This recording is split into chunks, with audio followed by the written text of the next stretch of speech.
Sva neba su vam svratila na oči i pričala o meni. Trijali ste kapke dok su vam trepavice otpadala pira. Mjesec vam se sručio u krilo zamuckujući moje ime.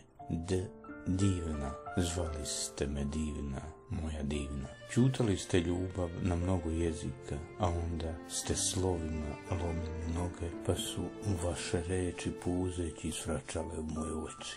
Doduše, takve pljakave nisu stizale. Pisali smo knjigu, bez korica, bez krvi, izmišljali nova slova, a onda sam ja cepala list po list, slovo po slovo, ko bi je takvu posnu čitao. Pitala sam, umeli ste da kotrljate misli dok vam srce tihuje? Nisam navikla na bezublje, Pierre. Kako ste mislili da se ostvaruju moje latice, zato što ste verovali da tek tako mogu da nas pišem. Učila sam vas kako se voli, Pierre, nisam uspjela.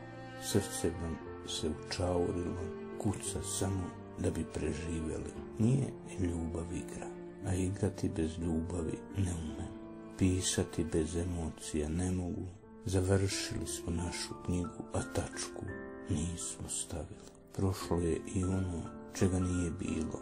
Doviđenja, Pierre. Do sljedećih sklopljenih kazaljki, do sljedećeg susreta duša. Magdalena.